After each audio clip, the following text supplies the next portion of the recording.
Oi, queridos alunos do sexto ano. Nessa aula de número 27, vamos falar sobre as características gerais da matéria e também os estados físicos da matéria. Para tanto, vamos logo para o nosso primeiro slide para a gente começar a falar sobre esse excelente assunto. Então, as características gerais dos materiais, ou seja, as características gerais da matéria. Aí eu trouxe aqui três importantes características gerais dos materiais para a gente começar essa nossa historinha, né? A primeira característica geral dos materiais que eu quero apresentar para vocês é massa. Professor, o que é massa? A massa é a quantidade de matéria, né, que forma um corpo, né, que forma ali o material. Então, a quantidade de matéria que forma um corpo. E no nosso dia a dia, né, a gente pode medir a massa, né, a quantidade de matéria que forma um corpo, né, através de balanças, né, as mais diversas formas, dos mais diversos tipos de balança que a gente se depara no nosso dia a dia, e é justamente através desse instrumento que a gente mede aí a quantidade de matéria que forma um corpo, ou seja, a massa do corpo. E utilizamos corriqueiramente gramas, né? Ali, quando a gente vai comprar coisas no supermercado, muitas coisas a gente compra em gramas, né? 250 gramas, 300 gramas, 400 gramas, né? E também a gente utiliza com frequência o quilograma, né? Sendo que o quilograma são 1000 gramas, né? E, portanto, essas são, sem sombra de dúvida, as duas unidades de medida de massa que a gente mais utiliza, né, aí corriqueiramente. Outra característica geral dos materiais é o volume, né? O volume, a gente costuma dizer que matéria, né, seja material, matéria, tudo que tem massa e volume, né? Então, massa eu já disse, né? Quantidade de matéria. E volume é o espaço ocupado pela matéria, né? Então, o espaço ocupado pelo corpo, pela matéria. O corpo é uma porção limitada de matéria, entenda, viu? O corpo é uma porção limitada de matéria. Então, veja. Então, então, volume é o espaço ocupado pelo corpo. Então, em nosso dia a dia, mais uma vez, a gente utiliza muito o mililitro e o litro, né?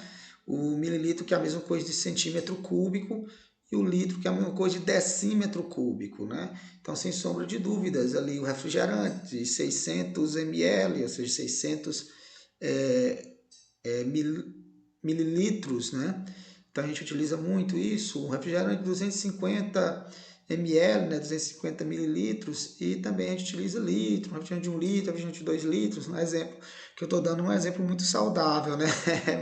Então, veja, não consumo refrigerante, consumo um suco e outras coisas naturais. Veja só. E outra propriedade geral dos materiais é a impenetrabilidade. Entenda por impenetrabilidade a capacidade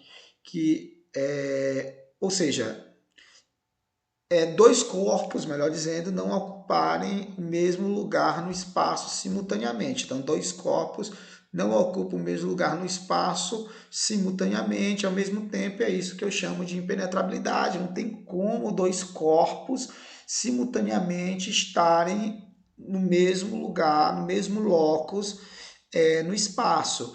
Então, por exemplo, se eu tenho aqui, porque não dá para estar vendo o líquido, mas o líquido é mais ou menos aqui.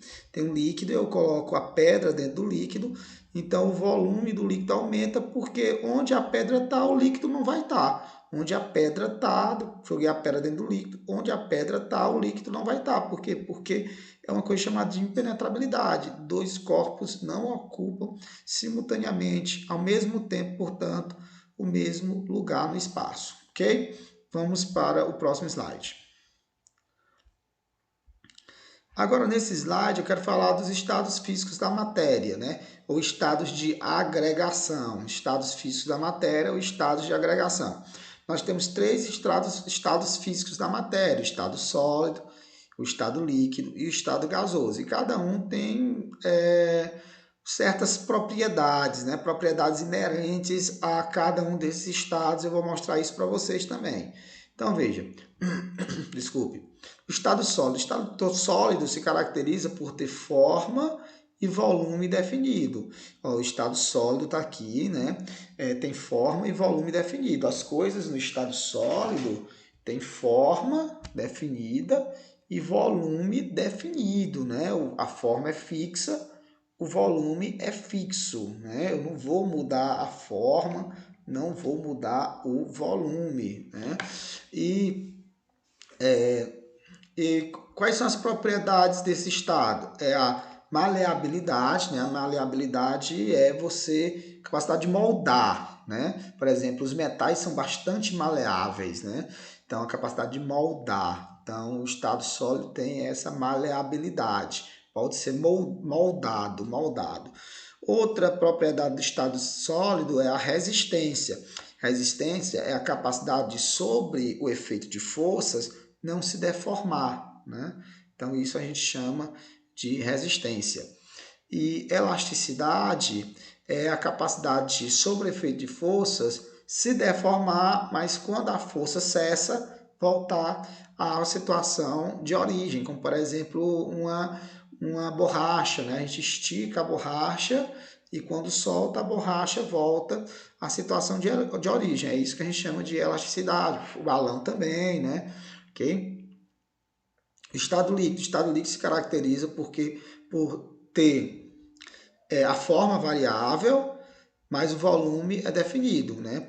Então, a forma é variável, a forma do líquido é a forma do recipiente que o contém. Então, a forma do líquido é a forma do recipiente que o contém. Se o recipiente é cilíndrico, o líquido vai ter a forma cilíndrica. Se o recipiente é cúbico, o líquido vai ter a forma cúbica. Então, o líquido tem forma variável, mas o volume é definido. Se é 1 litro de líquido, vai ser sempre 1 litro de líquido, independente se eu botar no recipiente de 1 litro, vai preencher todo o recipiente. Agora, se eu botar no recipiente de 2 litros, o líquido vai ficar até o meio do recipiente, né?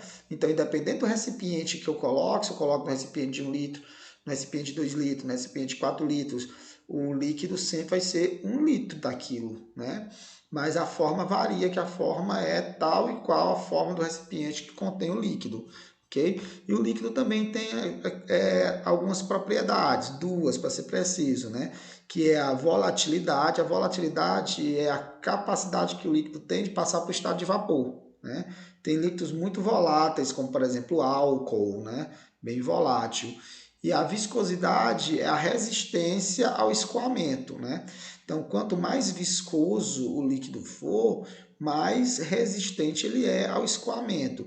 Por exemplo, se a gente pensar no mel, o mel ele é bem mais viscoso do que a água, ou seja, a água ela escoa mais fácil, o mel escoa mais lentamente, então o mel é mais viscoso.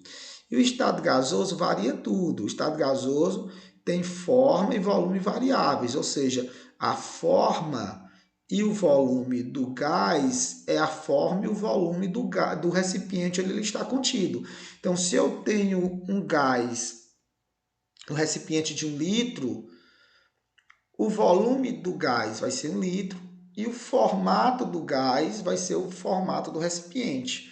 Se eu pegar esse gás e levar para um recipiente de 4 litros, o formato do gás vai ser o formato desse novo recipiente e o volume do gás agora vai ser 4 litros. Então, tudo varia no gás, tanto a forma quanto o volume. E nós temos aqui também propriedades desse estado, que é a expansibilidade e a compressibilidade. A expansibilidade é a capacidade que o gás tem que aumentar de volume. E compressibilidade é a capacidade que o gás tem de diminuir de volume. Okay? Por isso que o gás é o volume do recipiente que o contém, né? Porque ele tem a expansibilidade e a compressibilidade, né? Já o líquido e o sólido não, eles são incompressível, eles são incompressíveis, né? Então, ou seja, não sofrem compressão, ou a compressão é desprezível, ok? Então, basicamente é isso que eu tinha para falar sobre os materiais, galera. Na próxima aula a gente vai se aprofundar um pouco mais sobre todo esse assunto. Tchau, pessoal!